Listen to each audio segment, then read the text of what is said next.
Yeah, it's been a hot sec since I've done a video because yeah, it's been a challenging week when it comes to, chronic pain's a beast. Let's just put it that way. So, but we're here and we're getting it done. The jurors' reactions, we have them. We've heard from several of them so far, and I have opinions. As usual, nothing surprising there. Of the 18 jurors that were chosen, and of course, then 17 were remaining when it was time to deliberate, and only 12 of them were allowed. The other 5 were alternates. One of the ones we've heard from was actually one of the alternates. It's been fascinating and awesome. So, welcome to True Crime, Faith, and Chocolate. I'm your host, Annette Lyon, USA Today bestselling author of the suspense novel Just One More and a whole bunch of other stuff. I've done a whole bunch of romance stuff, historical mostly, not all, but if you want to jump ahead straight to the jury reactions and commentary, you can do so at 1 minute 40 seconds. This particular one right here, Midnight Masquerade, Elizabeth Johns, Jen Geigel Johnson, and myself. That particular story in there, mine is called Marriage a la Mode. They all deal with masquerades, and this particular story yielded me my 10th Best of State medal. So, yay. Go me. That's my big news, and let's dive into the jurors. We have Hannah, who was the presiding juror, also known as the foreman or the foreperson. She is a young mom. I believe she has 1 child. At least that's the impression I've gotten from the interviews. We have Nick. He was the one who seemed to come forward and did interviews, at least with Nate Eaton first. Appears to be the only one who has a Latter-day Saint background himself. He says he was raised LDS. That's all he said about it. So I think most of us are presuming he's no longer practicing. Although he didn't actually say that. But he did say that while no one else was asking questions about fellow jurors' religious affiliations, they knew that he had been raised LDS, and so they asked him some questions about the beliefs as they were deliberating. He said that they knew big picture stuff. Even they were all like, no, because if you live in Idaho, you're going to run into Latter-day Saints. It's probably just par for the course. When it came to more of the smaller nitty gritties, they're like, well, what's this? And he was able to clarify some things. Interesting thing with both Hannah and Nick, interesting stories on both of them. Hannah was initially told she could go home. They said, you're dismissed, but not yet. Just hang out in case we need something. They had like their 50 lawyers. I don't know which side, but one of them apparently, just to double check, they said, have you moved out of the county since you got your summons, because then that would make you ineligible to be a juror in this particular case. And one person raised their hand, so they had to be dismissed. And then Hannah was brought on. Surprise, we need you after all, even though you were dismissed, to stand in for that person of the 50. And then she ended up not only being part of the 18 to serve, but part of the 12 to deliberate. And then she became the presiding juror foreperson. Nick was another one that we heard a couple of stories about. He's the one who didn't show up on his day for jury summons. He didn't know much about that situation, except that he came the next day. Turns out he'd forgot to plug his phone in, and his phone is his alarm, so the battery died, it didn't go off. And so he woke up on his own at 9 a.m. He said they were supposed to be at the courthouse by 9:30. He didn't say how close he lived, but I imagine he just knew he couldn't get ready and out the door and get there in time. So he called. Judge Boy said, well, we don't want to wait this morning. We'd like to just move forward today, but please come tomorrow. So that's what they did. He thought for sure that he would be dismissed based on that alone. I kind of felt like I was going to get in trouble at school like a little kid, which, I think I would too at that point. That'd be a little nerve-wracking. He also was the one that Nate said, there's a juror who shaved his mustache. That was Nick. And now that I see him without a mustache, I can't picture him with one. I would love to see what he looked like with a mustache. I think he probably looks better without. Seems like a good kid. It's kind of amazing that 2 people had stories where you would have expected that they would not have been kept, and then not only were they kept past their first day of jury selection, but they ended up deliberating, being one of those 12 out of all the thousands who got the surveys in the mail. Pretty wild. Life as a juror. This was fascinating to learn about, but they were brought to court in 2 vans. They would meet at a parking garage, it sounded like, and then the court head would send 2 vans that they would pile into, and then they would be brought to the courthouse, the bailiffs, the marshals, and I'm going to use those terms interchangeably. I know they're not the same thing, but I don't know who gets what title, but these are all of the court-appointed people that were taking care of them. One of the jurors said that at first it kind of felt like, we're adults, we don't need to be babysat, we're okay, not a big deal. But as the trial went on, she came to really appreciate the fact that they were being protected. They would clear the hall before the jurors would come use the bathroom or go walk or anything. They would make sure that they were safe. And, I think of other cases that, once things get into the news, that actually is a scary idea, that maybe jurors could be targeted or their families. So, yeah, I'm really glad that they were taken care of. The bathroom breaks became kind of a bit of a joke. They had to actually ask permission every time they had to use the bathroom. One of the jurors, she said that, at work, she can go 6 hours at a time. But suddenly when it's like, oh, but you have to ask permission. When it's like, you don't know when you'll be able to go again. When will the next break be? Suddenly it's like every 2 hours she had to use the bathroom. So I thought that was funny. Watching the interviews with Chad's jury versus Lori's jury, something that really jumped out at me is that Chad's jury seems far more willing to talk about the process and what went on behind closed doors. And not to the point of saying, oh, this person said this or whatever, but we got a much bigger window into how the discussions went down and what it was like. Seems like Lori's jurors were far more kind of closed door about it. And at the time, I thought that was just, respecting each other, and it's just a hard thing that they went through, which it was.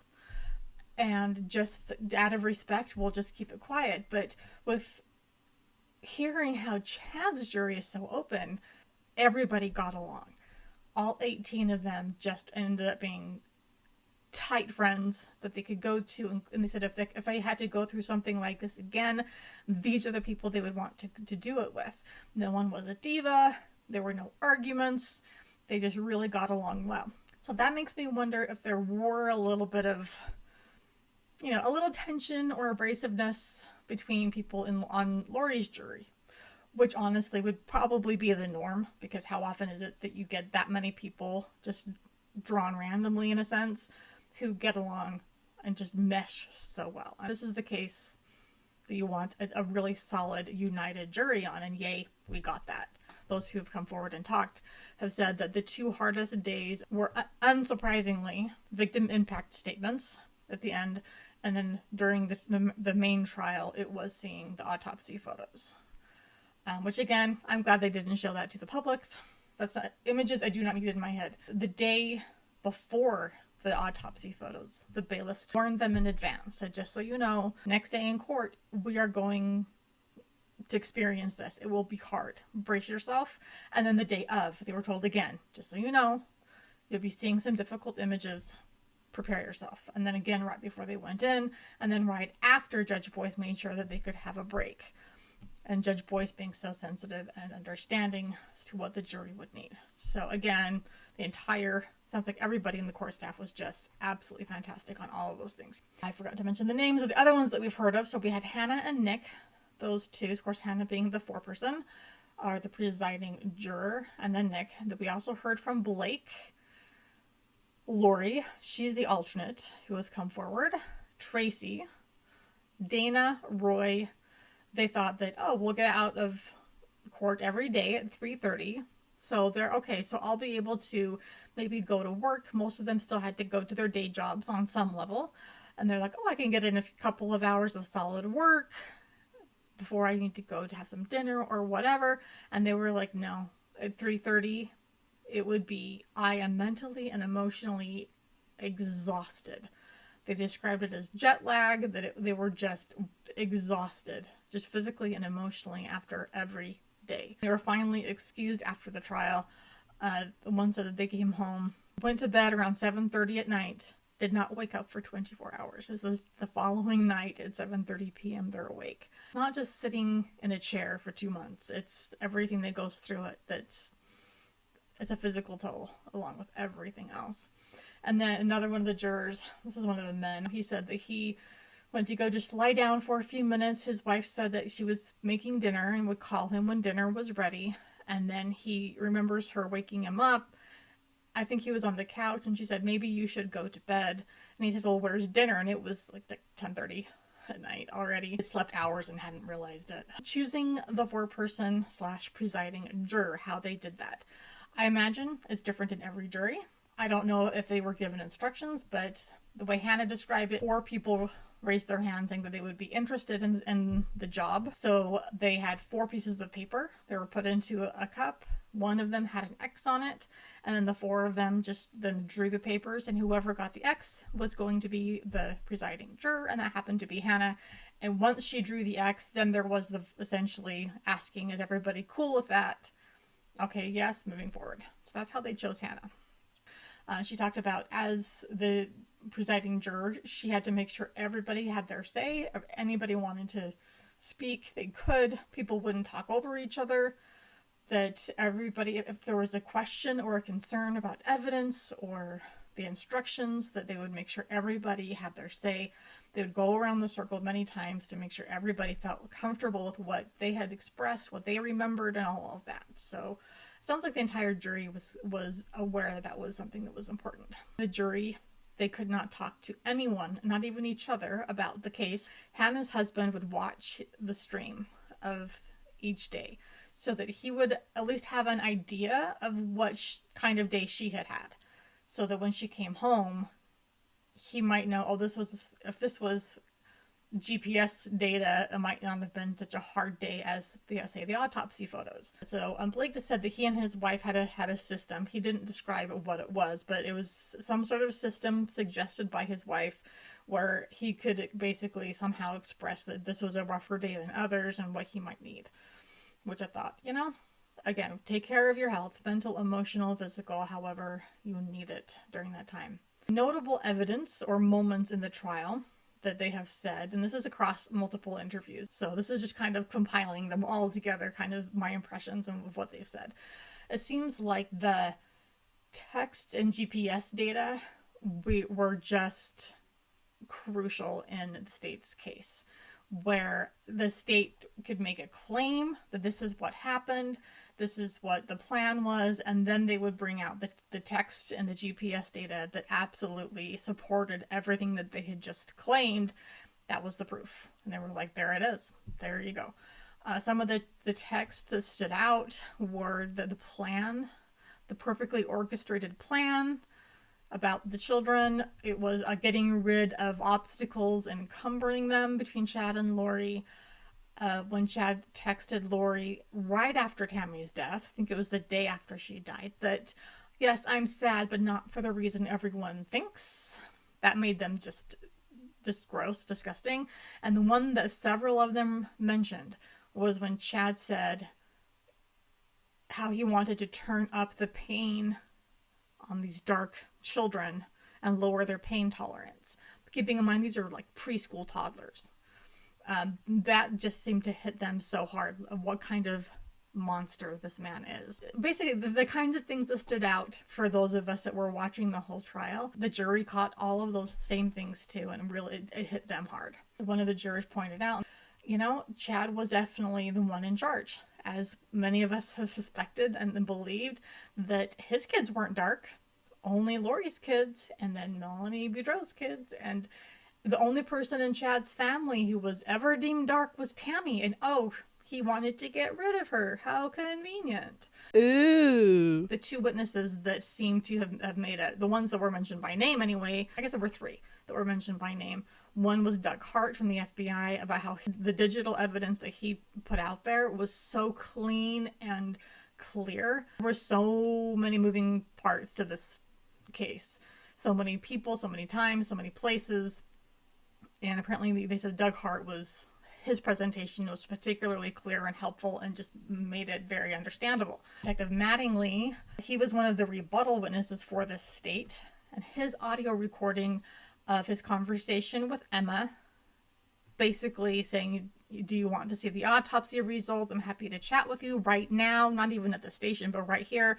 And she said no, which completely refuted her entire testimony and made everything that she said completely unbelievable. Nick specifically mentioned Zulema's testimony, and that was another testimony that I called it early on, that I thought, oh, Zulema was key in Lori's case, and she spent even more time on the stand in Chad's. I think she spent about half a day on the stand for Lori. She was the only witness for, if I remember correctly, for essentially an entire day, because Nick was raised LDS, and so he could see just how off the mark they had gotten with Zulema describing the theology Chad had come up with. Here's like the root plant, and then they're just going off in this completely other direction. The Daybell kids' testimonies, they said that Emma sounded scripted and robotic, which she absolutely did. I've heard that she did the audiobook narration for some of Chad's books, especially the ones with her name in them as a character.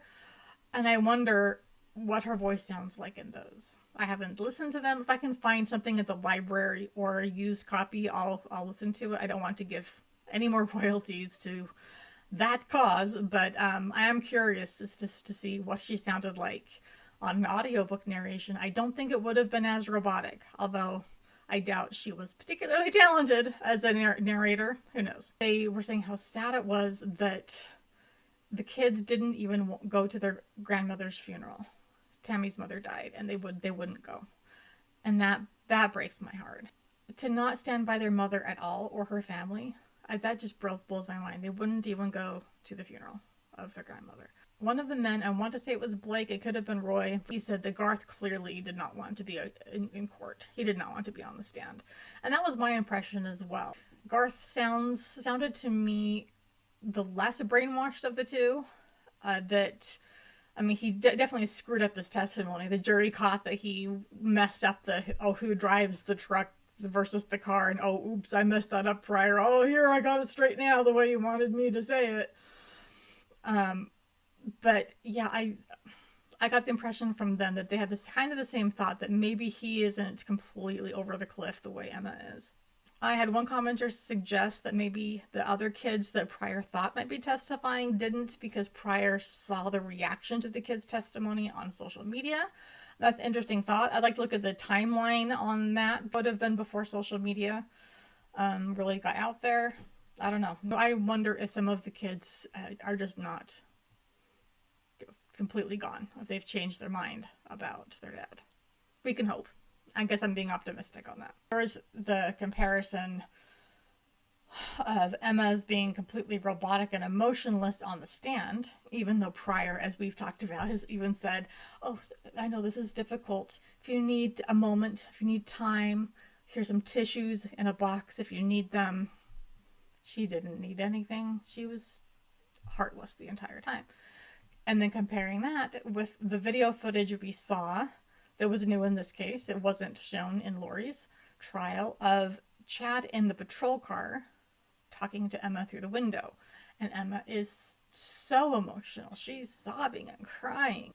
At the time, I thought Chad was sadly unemotional when seeing his own daughter crying, and that does nothing to move him. But now I look back and see Emma hasn't had no emotion on the stand, and that now to me is damning as well. Something else that the jury pointed out that was really not helpful on the defense's side was the attempt to say that Alex was targeting Chad with the gun, not Tammy. Again, I'm sure anyone who watched the trial thought the same thing, but they pointed out, guys, like, if he had been targeting Chad, number one, he would have seen, Chad is not the one who got out of the truck. It's a much smaller person, shorter, it's a woman. He wouldn't have kept trying to shoot. But also, aside from just the basic logistics and logic of it, if we're looking at like the financial benefit, if Chad had been the target and Lori's motives would have been money and whatever, Chad's life insurance, much smaller policy than Tammy's, Tammy was the beneficiary. Because Chad and Lori weren't married yet, because Tammy was still alive. So they said that was just a dumb thing to suggest on Pryor's part. What would the motive be? It can't be money. They also talked about how Pryor's behavior toward the jury, while it didn't change their minds about evidence or the verdict, they just felt like essentially he's a jerk, which, we know. And yes, we can say that Pryor did the best he could to put up a defense for Chad. There was not much of a defense to be made. I don't think any lawyer could have done a better job because there just wasn't a defense. Chad is guilty, period. That's just the way it is. That said, Pryor is arrogant and very much a jerk. Some other jury comments. There was one female juror in particular that he would like to just stare down. And a lot of the jurors were like, that's not cool. She was clearly uncomfortable. She expressed that and they noticed him doing it. And we're like, that's not okay. They said that Chad would sometimes lock eyes with various members of the jury. And it seems like a lot of them kind of made the point of not looking away first.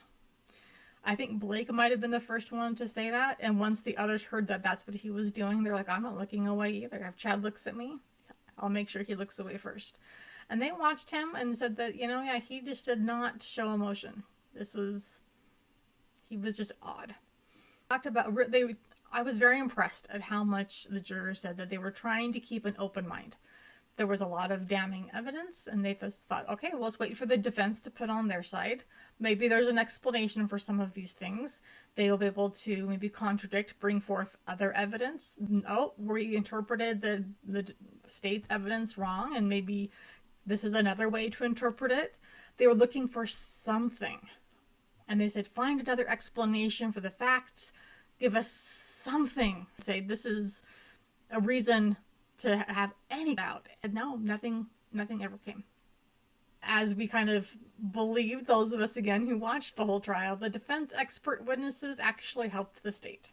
The forensic pathologist who was the one to tell us that Tylee's skull had extensive trauma and her jaw was broken in 6 places. I was like, wow, Tylee's death was even worse than we thought. You monster. Good job. Other jury comments. Pryor was just obnoxious and unprofessional. It just got tiresome. Theatrics of just like turning to look at the jury and then turning to look at the gallery and then yelling into the microphone, and it's buzzing to the point of it's like hurting your ears. Just make your point. Make your point. Tracy pointed out, Dr. Raven, I think it was, Tammy's death should have been ruled undetermined, not homicide. And then that's when Lindsay Blake brought out, well, did you look at this report? Did you look at this report? Did you look at this or this or this or this? And I have a short of it. It's one of my favorite moments from the entire trial of Pryor actually finally objected. And he said, well, she's just going to list everything. And Judge Boyce said, well, okay, well, unless you can say specifically why this list has anything to do with Tammy's autopsy. And she goes, well, this is the list of things that the Utah Medical Examiner's Office used in determining the cause and manner of Tammy Daybell's death. And then the judge goes, basically carry on.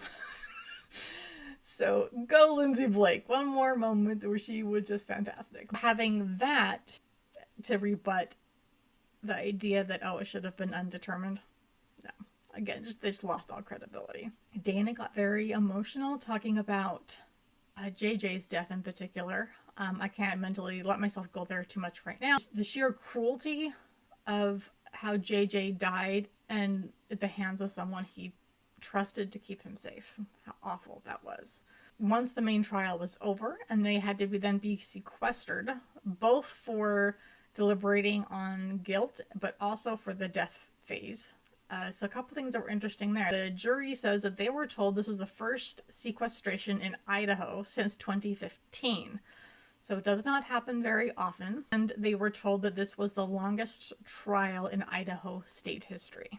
Again, I haven't verified that, but that's what the jury was told. And they were sequestered. This whole section of this hotel. The rooms were already booked and they had been for weeks, because they didn't know when the trial would end and they had to be ready just in case. They were not allowed to talk to each other about anything, it sounds like.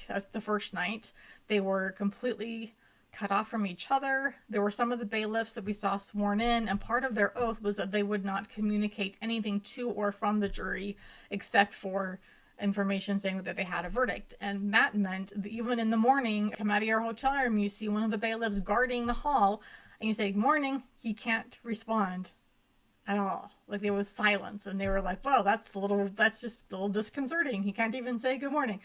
But they were true to their oath. And that is a common thread throughout all of the interviews that I saw for them in all their deliberations, both for the verdict and for the sentencing. And then the judge and the bailiffs and the court lawyer and the clerks and everyone involved, they were doing everything by the book. Every I was dotted, every T was crossed, because they wanted to make sure everything was done properly and according to the law. And I appreciate that more than words can say, because that means there's no appeal or this case being overturned based on something like that, a technicality of how the process happened. When it came to the jury deliberating, they went very carefully through every instruction to the point of, do we understand this phrasing correctly? This is what we think it means, but it kind of sounds like a double negative in how the death penalty phrasing goes.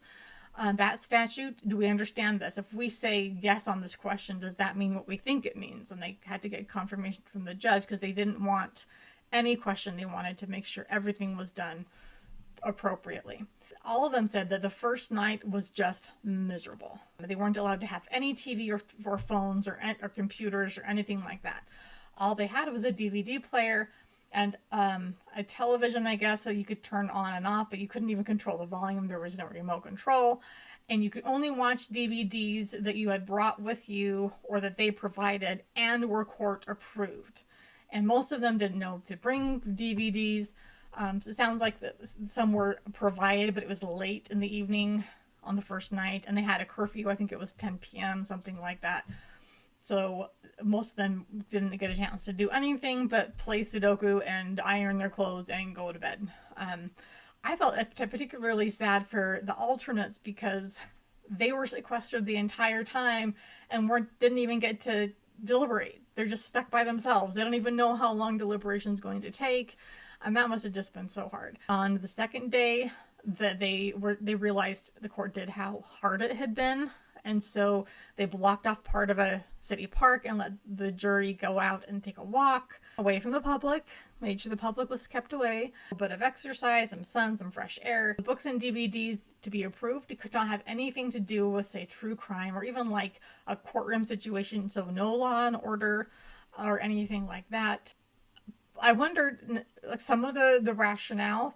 I don't think it's like watching Law and Order is going to somehow sway the jury's opinion on the case. Although I suppose depending on what a case is about, if there's some random statute in some random state that comes up, who knows? Part of me wondered if another reason was just to protect their mental health. They're already being bombarded with legal stuff right now. Take a break. Let's watch something silly. When it came to their deliberations on the verdict, they said that was... not that it was easy, but of the two phases, it was the easier than the sentencing phase because it sounds like it was very clear-cut. No one thought that going in that Chad was innocent, and it was a relief to realize that everybody was largely on the same page. Some people had questions and wanted to confirm things on the evidence and dates and times, but there were no arguments. There was no trying to convince anyone to change their mind. It sounds like it was all very friendly and warm and just wanting to do the right thing. They said that the first day of deliberations for the verdict, it was mostly just them sitting around in a circle and just venting because they had not been able to talk about anything in the case. I want to say it was Tracy who said this. It would have been so great to go, can you just believe what we heard? That witness who just dropped this bombshell? Oh my gosh, but they couldn't. Instead, it was so... how was your grandkid again? What grade are they in? You know, what are you gonna go fishing this summer? So the first couple of hours, that first evening, all it was just venting, which I totally understand. I'm so glad they got that. And they came back the next morning, and that's when true deliberations began. And they went through all of the questions. Again, I really appreciated hearing It wasn't just opinion. It was very clearly laid out. Here's the law in Idaho. Here's how it is written. Here's all of these questions. If yes or no, here's a question. Answer this question, yes or no. If you answer yes, then he's guilty on this. Okay, this question. And it's all yes. If it's not subjective, it's not, oh, I think that he should get off on this. It's like, did the state prove X, Y, and Z? Yes or no? If yes, guilty on this. Next count. Had any questions, if they had any concerns, everyone could voice them, felt very comfortable doing that. And if they needed to pull evidence, they did that. They would check their notes and make sure that everybody's notes were the same on certain situations and evidence. And then when everyone felt good and all their questions were answered, then they gave their guilty verdict. Sentencing phase, much harder because we're dealing with someone's life. This, I think it was Dana, could even be wrong on that, but said that it wasn't just the idea of the death penalty by itself, but it was the fact that we've already lost lives, and this would be adding one more to that list of tragedies. The human life is valuable, and we're adding to the death count, essentially, if that's what we decide.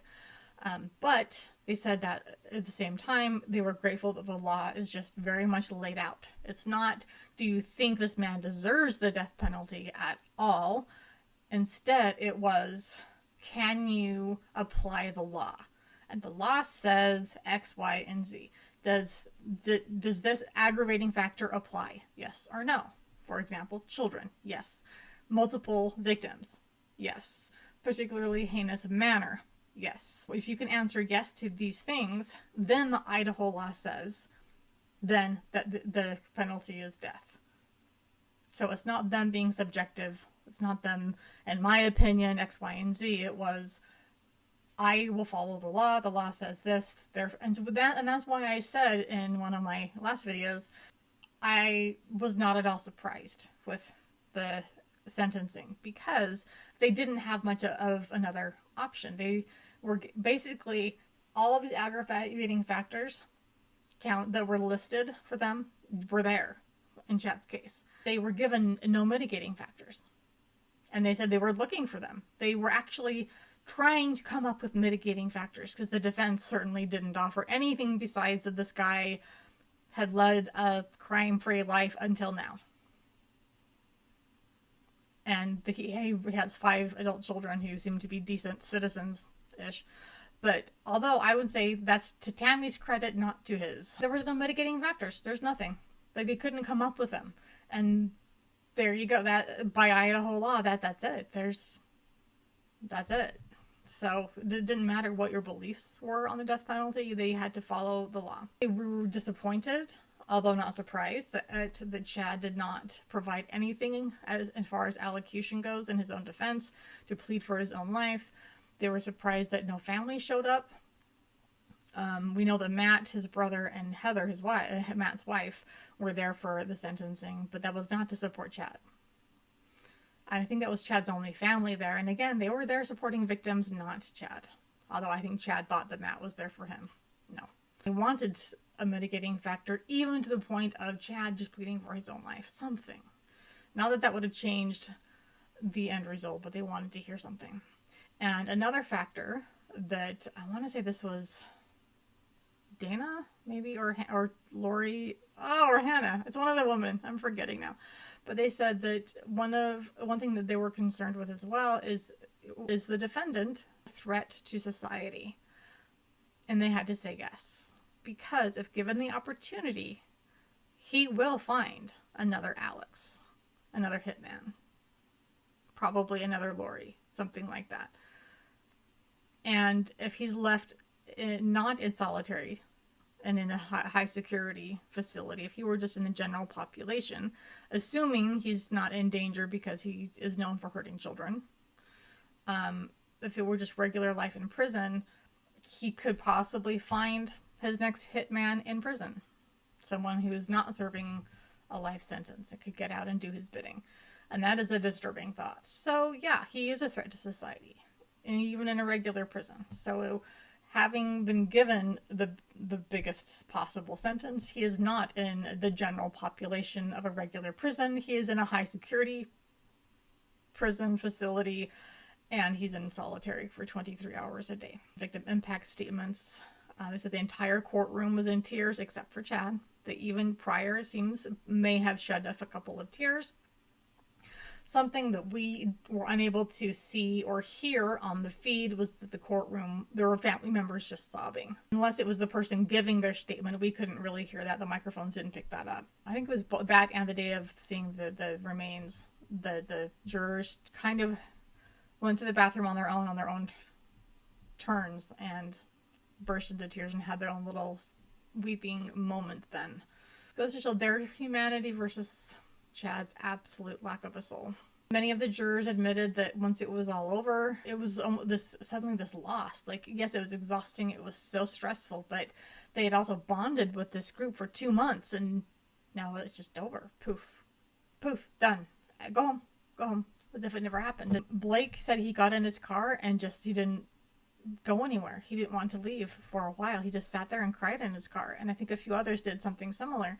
You know, you've bonded with these people and over something that no one else fully understands, and that's intense. I think Blake said that, yeah, these people are like family to me now.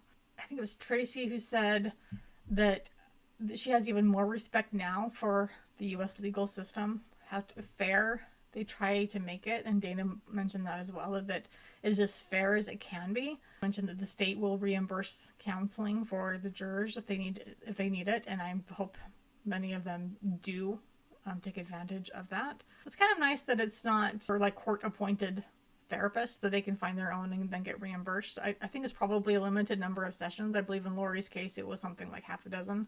Several of the jurors said that as soon as everything was over and they went home, they started researching the case, watching the Netflix documentary, learning things about Lori's trial. They didn't know what had happened to Lori. They had no idea. They didn't know that Judge Boyce had been assigned to her trial, so he had been living this case for as long as anyone, just about. And that's amazing to me, that he could remain so fair and unbiased as a judge, knowing what he knew and having sentenced Lori to life. You know, Hannah mentioned Judge Boyce's words to Lori at her sentencing and how powerful those were. They really stood out to her, and how, you know, he didn't get to say something like that to Chad because that he wasn't the one who made the decision on sentencing. The other jurors said they want to learn more, but right now they just need a break. They're going to recoup, and we're going to follow Lori's trials in Arizona, or maybe just the one trial. I think it's one trial covering both Charles's murder and Brandon's attempted murder. And a little update on that. That particular case, it was supposed to begin August 1st of 2024, and that has been pushed back because the defense says that they are unable to go through all of the documents and evidence to prepare in time. So I don't know that we have any idea for sure how much later that case will end up actually beginning in trial. We shall see. I think that they were planning on meeting again sometime in July to kind of get an idea of where the defense was at that point, and then, you know, push it to kick the can down the lane a bit if they need to. Those are my takeaways from what I've seen of the jury so far. I am highly impressed. These are just a good group of people, and I love the fact that they got along, that there weren't any divas, that there weren't fights, and that they just respected one another. They respected the process.